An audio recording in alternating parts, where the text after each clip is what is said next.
সম্প্রতি মার্কিন president Joe বাইডেনের এক বক্তব্য ঘিরে দেশটির সাথে ভারত ও জাপানের কূটনৈতিক অস্থিরতা বিরাজ করছে।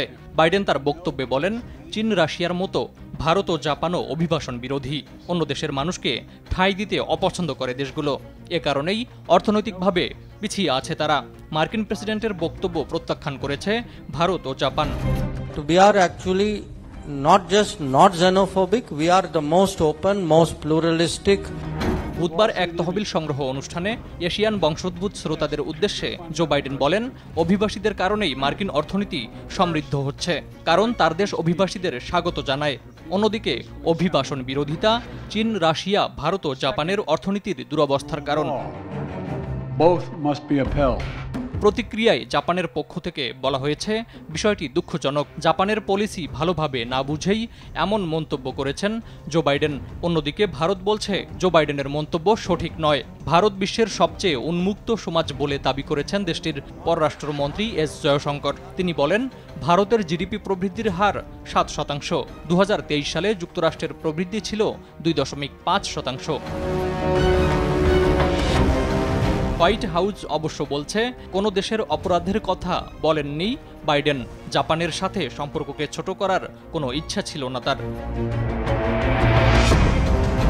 অভিবাসনের ক্ষেত্রে একসময় কঠোর অবস্থানে ছিল জাপান, তবে জন্মহার কমে যাওয়ায় দেশটির জনসংখ্যা দ্রুতই কমছে, তাই সম্প্রতি নীতিমালা শিথিল করেছে দেশটি।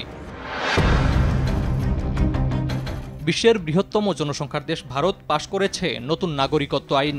আইনটিতে আরোপ করা হয়েছে ধর্মীয় শর্ত।